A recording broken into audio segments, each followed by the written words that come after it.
Meus amigos feras, aqui é o professor Diego Assis e dessa vez eu espero sim que seja a nossa última parte 19 da aula de Brasil Colônia. Você que está se preparando para a Polícia Militar do Estado de Pernambuco, você que está se preparando aí para as provas militares e para o SSA 2, fique então atento à nossa aula sobre a Revolução Pernambucana de 1817. Se você quer um contexto maior, a gente acabou de falar sobre o período joanino e ela ocorre justamente nesse período. Só que, para efeito de provas, essas provas que eu mencionei agora no começo desse vídeo, é importante que você então domine outros contextos, do tipo, quem incentivou, inspirou e motivou a população pernambucana de 1817 a se revoltar.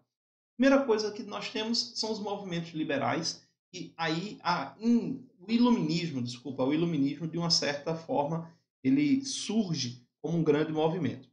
Segundo ponto importante, a independência dos Estados Unidos. É importante lembrar que os Estados Unidos, chamada de Nova Inglaterra ou 13 colônias a princípio, ele nada mais era do que antiga colônia inglesa. Ah, Diego, e eu com isso? Ser da Inglaterra a maior potência da época, por que aqui a gente não pode promover um movimento em Pernambuco e se livrar de Portugal, que já se mostrava uma nação um pouco fragilizada, bastante incompetente quanto a algumas noções de gerenciamento governamental, enfim. Então, esse é o primeiro ponto. Segundo, a Revolução Francesa. Aqui, ou pelo menos nos dois, nós temos um movimento muito forte do próprio iluminismo. Na verdade, todos os movimentos citados aqui. Então, vou fazer aqui. Ó. Como os movimentos são liberais, são ideais do iluminismo.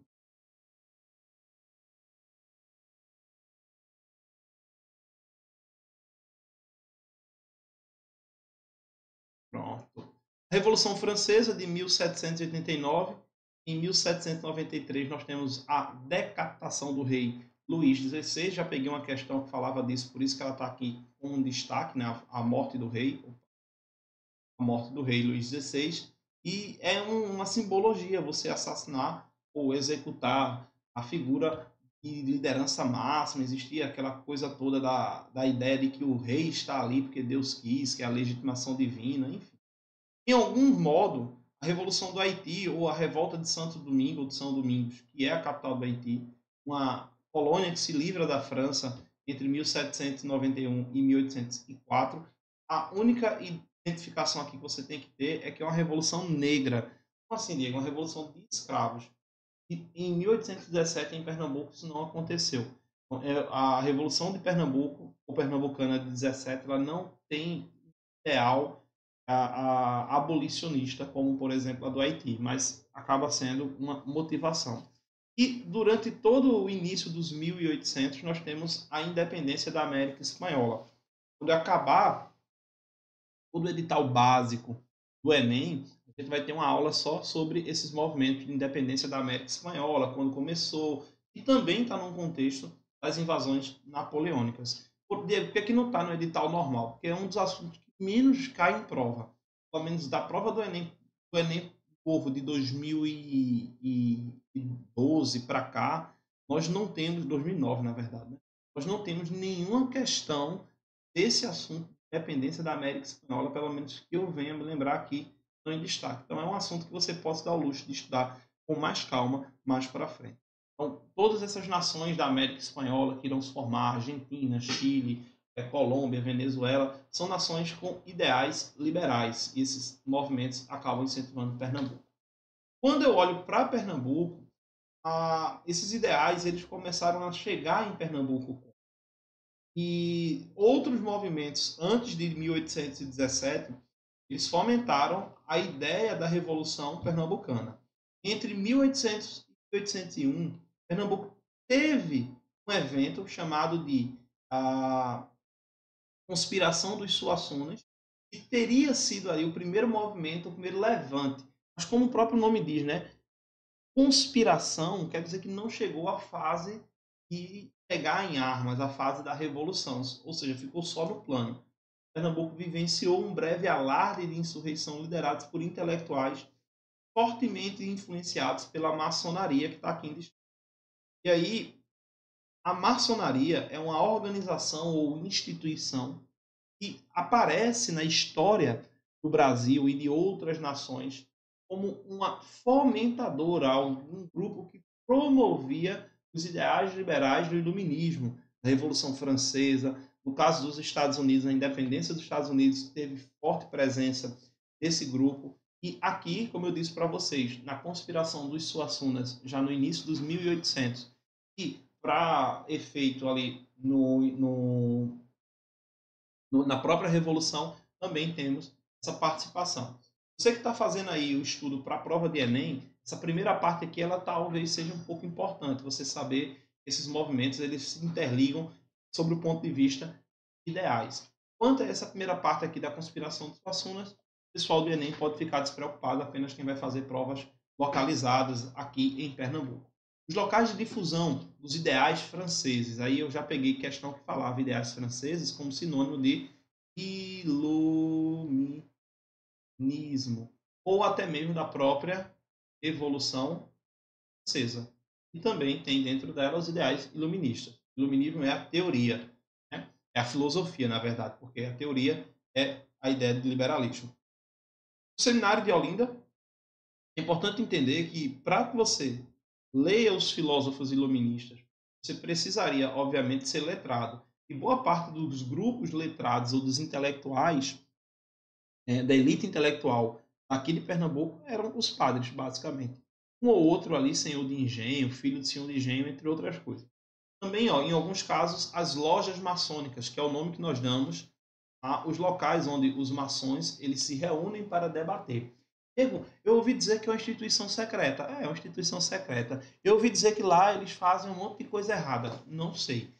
É uma instituição secreta, eu não sei. O que a gente sabe na história da humanidade durante ali o século 17 e 18, os maçons eles participam como membros ativos de alguns movimentos liberais. Então a gente pode classificar o maçom como liberal? Sim, de certa forma sim. Em Pernambuco, nós temos a loja maçônica do Patriotismo, a Restauração e Pernambuco do Oriente. Então, são três lojas maçônicas. Pessoal de Enem, Diego, o pessoal de Enem pode ficar despreocupado, porque essas lojas maçônicas aí, os nomes ele não quer, não. Muito provavelmente ele possa até citar essa ideia da maçonaria como participante, mas nada demais. O Areópago de Itambé também é uma sociedade secreta criada ali no final do século XVIII, desculpa, os 1700, pelo padre Manuel de Arruda da Câmara, também era um local onde as pessoas se reuniam para debater essas ideias do liberalismo, do iluminismo e da Revolução Francesa.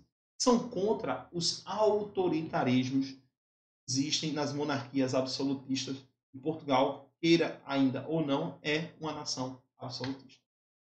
As causas mais objetivas, aí do jeito que está aqui, o tópico 1 e o tópico 2, já pode vir em prova de Enem. Para quem não vai fazer só o Enem, vai fazer todo o resto então aqui é necessário. Quais são as causas? Aumento dos impostos por ordem do rei de Portugal, que estava morando no Rio de Janeiro. Então, o objetivo era sustentar a corte sediada no Rio de Janeiro. Teve uma prova, eu não sei agora qual, foi prova de concurso, que o examinador teve a audácia de perguntar onde esses impostos iriam incidir, justamente para custear a energia usada, a energia pública, ou a iluminação, energia não, iluminação pública da corte que usava essa iluminação no Rio de Janeiro. Então, deixa eu melhorar aqui minha ideia. A corte estava no Rio, o Rio passava por reformas urbanísticas importantes e precisava ter iluminação pública à noite, ficar uma cidade mais propícia a ser andada, enfim. E parte dessa iluminação pública era custeada pelas outras províncias, e Pernambuco então teve os impostos aumentados justamente para isso. Os impostos eram sobre a exportação do açúcar, do tabaco e do couro, custear esse tipo de coisa, né? Então, a consequência, o aumento do custo de vida da população pernambucana. O nome disso aqui é inflação, é o aumento do preço dos produtos, e miséria da população. Essa é outra palavra para fome. Em 1816, agravando ainda mais esse processo, uma seca abalou a plantação. A de subsistência, que é aquela para produção local, ou seja, eu vou plantar, mas não para vender para fora, vai ser só para consumo interno, ela foi afetada e provocou também a queda do preço do algodão e do açúcar, dois produtos que estão em falta e o preço já tinha aumentado por conta do aumento dos impostos da tributação. Um terceiro motivo, e esse aí é mais específico para o pessoal que vai fazer prova regionalizada, o PE, MPE, é a má administração do então governador Caetano Pinto de Miranda Montenegro. E aí sim, a prova, principalmente a UPE, ela tem a audácia de cobrar o nome do indivíduo, né, do governador. Bom, essas medidas fez então com que todas aquelas reuniões que já existiam e vinham sendo ali fomentadas, a população dissesse, ó, bora pôr em prática, vamos sair somente do plano e vamos colocar mãos à obra para a gente poder fomentar a nossa revolução. E aí o plano da conspiração e os nomes dos participantes apareceu na mesa do governador, ou seja, eles foram delatados, toda a conspiração foi entregue. Automaticamente a ordem foi de prisão de todos esses que estavam com o nome na listinha. Durante a prisão, alguns oficiais nacionalistas, ou seja, alguns militares que eram a favor da separação de Pernambuco do resto do Brasil, ou seja, alguns daqueles que estavam conspirando, eles se afobaram e, nesse afobamento, um oficial puxou a arma e acabou matando o então brigadeiro português Barbosa de Castro, militar de posto alto, de patente alta. Então, com a morte desse indivíduo, ali eu tenho o estopim. Acreditou-se que uma morte, que a morte teria sido uma coisa, como é que eu posso dizer, programada, ou seja, eles estão resistindo. Só que quem estuda o caso sempre vai afirmar que foi uma coisa um pouco um acidente. Se foi acidente, se não foi, a morte do então brigadeiro português Barbosa de Castro, amando da coroa portuguesa, ele estava ali a serviço, fez com que o então governador Caetano de Montenegro, né? Caetano Pinto Miranda Montenegro, eu nunca lembro o nome do cara todo. Ele acaba fugindo para o Forte do Brum. Os caras mataram um militar, eu sou o próximo, eu sou o governador. E aí os rebeldes disseram, ó, a ação foi feita, a gente não tem como desfazer, agora vai assumir, então, o processo. Então, primeira coisa, a morte oficial, que culmina com a fuga do governador primeiro para o Forte do Brum. Lá o forte é cercado e ele faz um acordo de deixar o governo e fugir para o Rio de Janeiro, e em troca os revolucionários teriam aí o controle da então província de Pernambuco. Então, no ano de 1817, na casa, né, no caso não, na casa do erário, seria a casa da Fazenda Real ou Tesouro Régio, no caso também aqui em Recife, os revoltosos dominam o antigo governo. O pessoal de fora fica um pouquinho em stand-by, mas o pessoal que vai às provas localizadas aqui, é importante lembrar que o Palácio do Campo das Princesas ainda não existe como a gente conhece. Isso que ainda não é. O Palácio do Campo das Princesas só recebe esse nome depois da visita das filhas do então imperador Pedro II. Então fica aqui a observação. É a sede do atual governo do estado e foi a sede durante muito tempo, desde esse episódio que eu acabei de citar. O plano revolucionário era a independência, com a formação de uma república federativa composta então por Pernambuco, Paraíba, Rio Grande do Norte e Ceará. A gente tem um problema em relação a Rio Grande do Norte e Ceará, que eu vou especificar daqui a pouco. Outro destaque é então que é um movimento separatista, um movimento emancipacionista. Podemos colocar aqui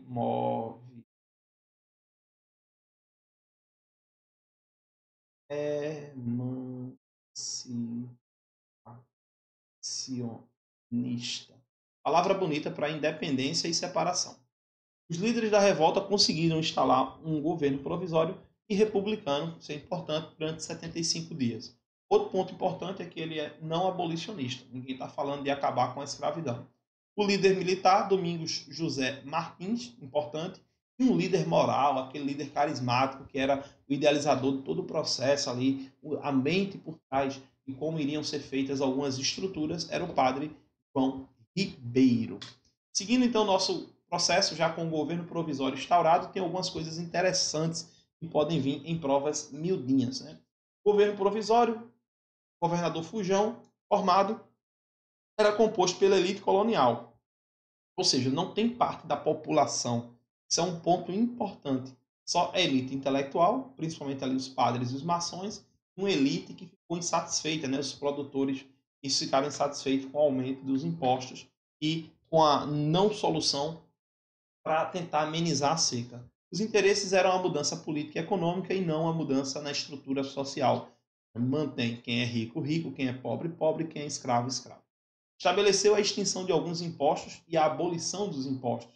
Então, eu já peguei uma questão que falava de abolição de imposto, o menino leu abolição, achou que era da escravidão. Não, impostos. Igualdade de direitos para brancos, perceba que a condição negra escrava é permanente.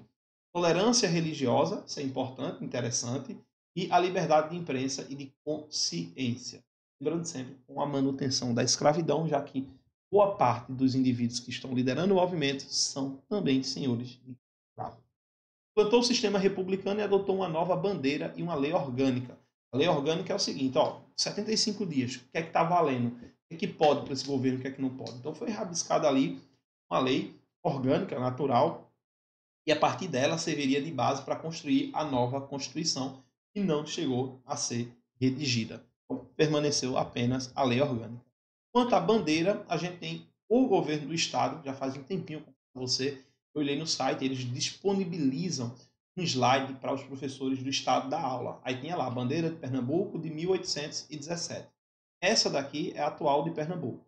Essa é a de 1817. Desenhada pelo maçom Antônio Alves. Não sei como a UPE pode querer te cobrar isso, mas é bem possível. E a atual bandeira de Pernambuco, inspirada na da Revolução. As estrelas, eles podem questionar, né? As estrelas, elas representam. Percebeu como tem um traçado aí? Por quê? No site lá do governo do estado, ele diz que é Ceará, Paraíba e Pernambuco. Pô, faz sentido ser Pernambuco. Agora, o Ceará, não. É o Rio Grande do Norte. Então seria Rio Grande do Norte, Paraíba e Pernambuco. RNPP. Isso assim facilita. O PPRN, enfim. O que é interessante? Há quem considere que Ceará e Rio Grande do Norte fossem uma coisa só. Então vamos falar um pouquinho disso aqui. Assim que o governo provisório foi formado, se fazia necessário convocar novos membros, né? E o interesse era que Pernambuco tivesse ali também outros estados ou outras províncias vizinhas como membros da Revolução. Para a Bahia foi enviado o padre Roma, que automaticamente foi fuzilado. Ele vai ser preso pelo Conde dos Arcos. O padre Roma foi fazer o que na Bahia? Foi lá, bateu palma. Disse, então, Conde dos Arcos, vamos fazer a nossa revolução em Pernambuco, a Bahia vai se unir, aquela coisa toda. E o Conde dos Arcos, muito leal ao rei de Portugal, que estava naquele momento sediado, com a corte sediada no Rio de Janeiro, ele prende o padre e executa. Já no Crato, no Ceará, nós temos a prisão do subdiácono, um membro ali civil, leigo, mas ao mesmo tempo da Igreja Católica, o José Marinho de Alencar. Paraíba e Rio Grande do Norte tiveram uma adesão inicial que faz com que a gente pense nessa ideia das estrelas ser Paraíba, Rio Grande do Norte e Pernambuco. Há uma curiosidade, eu acho isso aqui ótimo. Cruz Cabugá é um emissário enviado para os Estados Unidos, para a Inglaterra. Ele vai primeiro para os Estados Unidos. Qual era o objetivo? Lembre-se que Napoleão tinha sido preso em 1815 e seus generais fugiram. Muitos foram para os Estados Unidos. E aí, a intenção do Cruz Cabugá era chegar nos Estados Unidos, recuperar esses generais de Napoleão, trazer esses indivíduos para cá. Como eles tinham experiência de guerra, eles iam ajudar Pernambuco a manter a posição de independente e depois Pernambuco ia financiar o resgate de Napoleão, que estava à época ainda exilado na ilha de Santa Helena. Dá um filme arretado, não dá não, meu irmão? E levar o cara para Paris e dizer assim, pronto, tá aqui Napoleão, tá de volta o teu império, ajuda lá Pernambuco sempre que a gente precisar. É de uma prepotência pernambucana, diga-se de passagem. Enfim, então só aqui. Qual a expectativa que isso aqui caia? Minha gente, eu duvido muito essa animosidade caia. Desse jeito, inclusive, que está aqui. É normal que ele diga emissários foram enviados aos Estados Unidos e Inglaterra no intuito de conseguir novos aliados e armas. Essa é a ideia. Quando o Cruz Cabugá chegou nos Estados Unidos, já tinha ordem de prisão para prendê-lo e trazê-lo de volta, porque a revolta aqui já tinha acabado. Os comerciantes portugueses do Recife, isso aqui é interessante, eram indivíduos que moravam aqui e em Portugal e que ficaram insatisfeitos com o processo da Revolução ter estourado.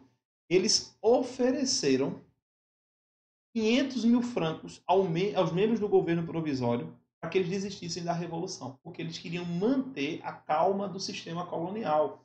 Para esses indivíduos estava muito bom ficar fazendo a rota Europa, África, África, Brasil, Brasil, Europa, que é o comércio triangular clássico, e manter seus interesses. Então, quando Pernambuco fica independente, eles iam perder privilégios, esses comerciantes portugueses do Recife. Eu acho uma boa questão sobre isso. Poderia vir, não sei. Ia ser difícil. Pode ter certeza que 90% ou mais iriam nem entender o que a questão estava dizendo. Mas eu acho interessantíssimo, interessantíssima a questão sobre isso. Então perceba que nem todo mundo dentro de Pernambuco queria o processo independentista. Foram feitas duas frentes de batalha para reagir à Revolução. Então foi a coroa portuguesa que reagiu para tentar conter a revolta.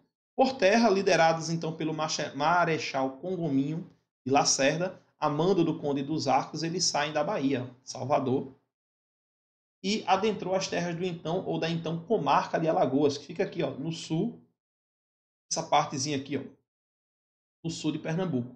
Na época, a comarca de Alagoas pertencia a Pernambuco. Mas a gente vai ver essa situação toda. Vamos voltar. E aí, nessa região, obteve a ajuda da população local e de alguns senhores de engenho. Existe hoje umas celeumas entre Bahia, Pernambuco, Alagoas e Pernambuco. Seja somente assim, para a gente poder tirar uma brincadeira, mas nada que se dure muito sério. Por mar, foi fechado então o porto do Recife, o porto principal de entrada e saída de mercadorias. Por quê? Porque liderados pelo almirante Rodrigo Lobo, veio uma organizada frota, ou esquadra, desculpa, saída lá do Rio de Janeiro para cá. Esquadra real. E aí o porto fechado e as tropas vindo por terra não tinha muito para onde ir. O resultado final foi um fracasso para a Revolução Pernambucana. Os principais motivos do fracasso, a falta de harmonia ideológica. Isso quer dizer que existia uma bateção de cabeça, gente que queria uma coisa e gente que queria outra. Entre eles, nós temos aí sobre o fim da escravização e a utilização ou não dos negros. Então, a falta de participação popular, né? Ou seja, não havia participação ou ideário popular, ela acaba se configurando também aqui. Não ter esses grupos populares, faltou volume, faltou apoio, que poderia ser fundamental ali no processo de resistência contra a coroa portuguesa. O forte desejo de independência também foi uma coisa importante. Eles queriam muito o processo, mas eles não sabiam muito como fazer quando estivessem no poder. É interessante. E, é claro, o próprio empenho da revolução, ou perdão, da repressão feita pelo governo. Esses são os motivos do fracasso. Pelo menos 4/3 ali, se você levar em consideração que o 1 e o que está entre 2 e 3 ali são muito parecidos. As consequências é que os líderes do movimento foram condenados e executados sob acusação de crime de lesa majestade ou alta traição. Além disso, ocorreram enforcamentos, decapitações e as mãos de alguns foram cortadas e colocadas em postes. Algumas pessoas chegaram a cometer até suicídio para evitar ser preso e a humilhação. Nós temos a rendição incondicional de soldados. Eu acho isso interessante. Não teve negociação, não. Quem participou do processo vai preso, ponto e acabou. Você que é soldado e se rendeu aí, pegou em armas contra o rei de Portugal, vai ter que sofrer as punições. Alguns insurgentes foram levados prisioneiros para a Bahia. Eu queria dar destaque aqui para o próprio Frei Caneca. E nesse movimento, ele participa como um coadjuvante. Mas por que como coadjuvante, Diego? No ano de 1824, que é a próxima Confederação do Equador, Frei Caneca será líder. Só que ele não é líder aqui. Deixa uma observação importante. Ele está preso, ele vai ser solto, em 22 ele volta para Pernambuco e começa a liderar outro movimento. Ainda como consequência, além de mortes, prisões, reduções incondicionais, nós tivemos a subtração do território pernambucano. E vamos para o mapinha. É o quê? A parte da comarca de Alagoas foi subtraída após a Revolução de 1817. Então, essa parte toda de azul era Pernambuco. Veja que Pernambuco fazia fronteira com Minas Gerais aqui, seguindo o leito do Rio Francisco. Era isso tudo. A gente perde a comarca de Alagoas, em 1817, já soltando aqui o spoiler, a comarca de São Francisco é perdida em 1824. Pernambuco fica então somente esse retângulozinho aqui, ó, nesse período. Quanto à formação do território pernambucano, é interessante se lembrar disso. Possível que na aula de Confederação do Equador, que é de 1824, eu não mencione. Algumas observações básicas aqui para quem vai fazer prova para concurso. Então, vocês aí que são de vestibulares, apenas escute. O qual aí tem que anotar de concurso público. Em 2007, no dia 6 de março, foi declarada a data magna da Revolução Pernambucana, em virtude da Revolução. Em 2009, o governo de Pernambuco aprovou a nova lei alterando a data para o primeiro domingo de março. Em 2017 e 2018, a data voltou a ser celebrada no dia 6 de março. No presente, nós tivemos esse feriado no dia 6 de março de 2023, no presente. Aqui em Pernambuco, o povo nem entende muito bem essa data, aí chama a data da gata maga. Virou um meme e o pessoal não entende o processo revolucionário que Pernambuco participa. Então, ainda mantém essa data. Caso tenha alguma alteração aqui, depois eu posso deixar na descrição alguma matéria, vocês fiquem ligados. Se não tiver nada na descrição é porque está tudo certo, só vai para a prova. Espero que tenha sido a contento. Desejo a todos bons estudos. Não deixe de curtir e compartilhar nossos vídeos para dar uma moral para o canal. Até a próxima. Bons estudos.